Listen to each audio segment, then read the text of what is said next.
सर्वांना माझा नमस्कार।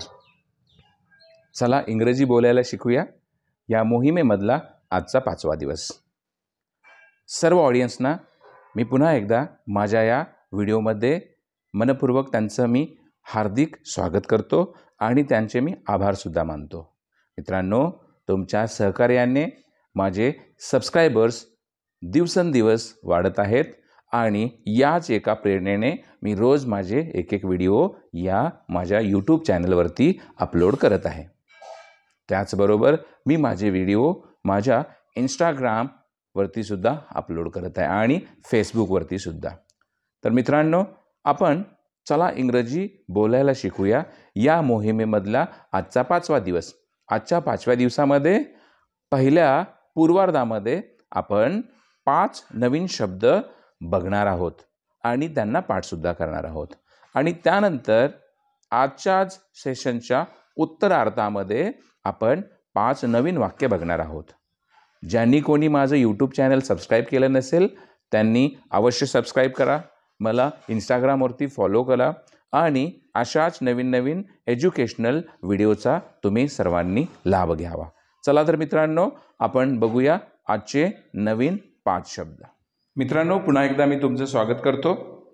चला इंग्रजी बोलायला शिकूया या सत्रामध्ये आज आपला दिवस 5वा।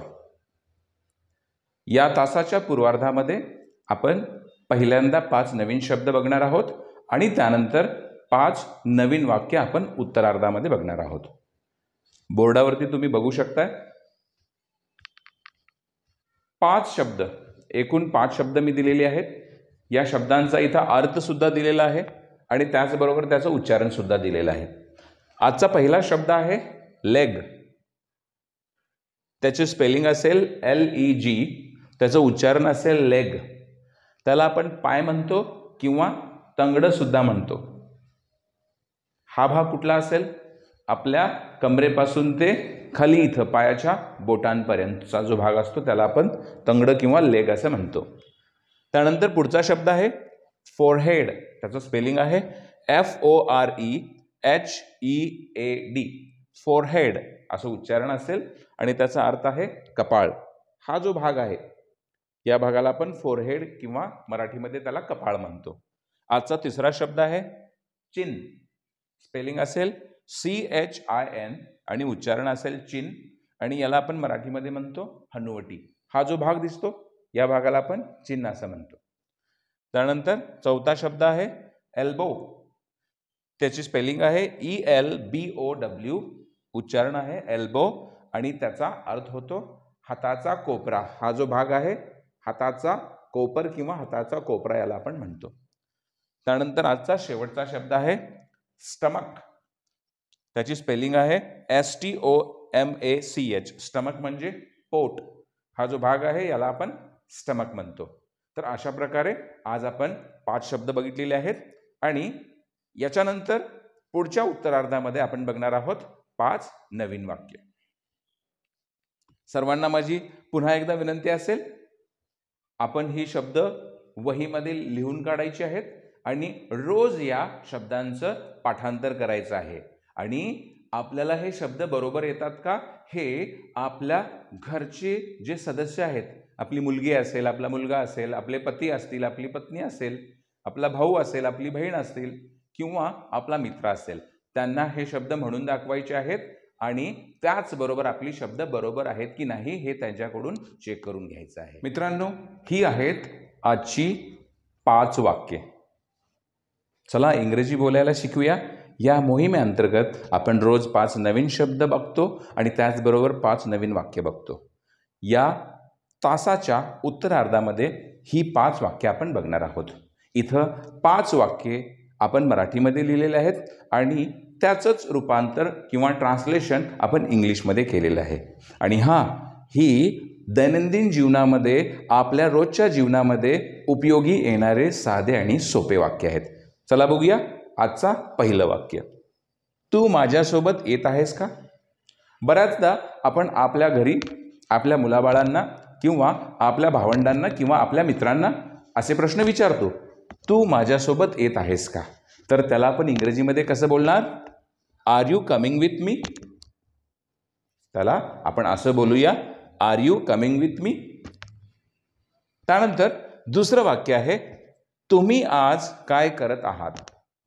आपण बऱ्याचदा विचारतो एकमेकांना की तुम्ही आज काय करत आहात किंवा तुमचा आजचा प्लॅन काय आहे? तुम्ही आज काय करत आहात? तर त्याला आपण इंग्रजीमध्ये कसं म्हणणार आहोत? What are you doing today?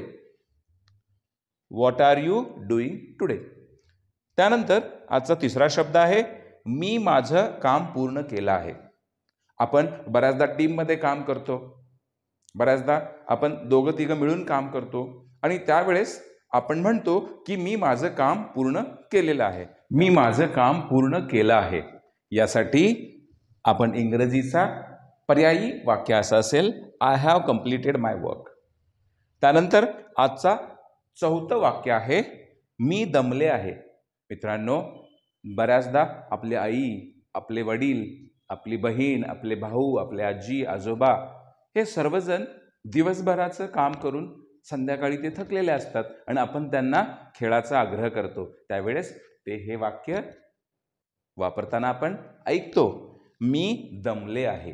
तर त्यासाठी पर्यायी इंग्रजीचं वाक्य काय असेल? I am tired. I am tired. आणि मित्रांनो, आजचा शेवटचं वाक्य आहे, मी पुन्हा येईन. मित्रांनो, हे वाक्य ऐकल्यानंतर काही आठवतं तुम्हाला? हो, आपण महाराष्ट्रात राहतो आणि महाराष्ट्राचे मुख्यमंत्री देवेंद्र फडणवीस यांनी हे वाक्य बऱ्याचदा वापरलेलं आहे. ते म्हटलेले होते, मी पुन्हा येईन, मी पुन्हा येईन. आणि हां, ते पुन्हा आले सुद्धा.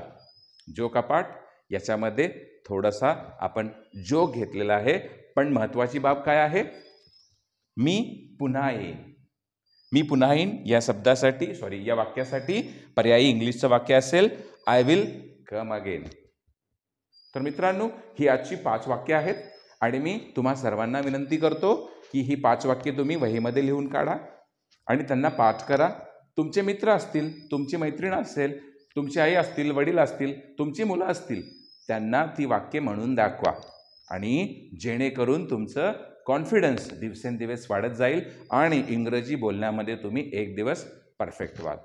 आशा करतो तुम्ही हे सर्व करत आहात. आजचा दिवस 5वा आपण येथेच संपूया आणि परत उद्या भेटूया पुढच्या व्हिडिओमध्ये. चला इंग्रजी बोलायला शिकूया. दिवस 6वा उद्या. धन्यवाद.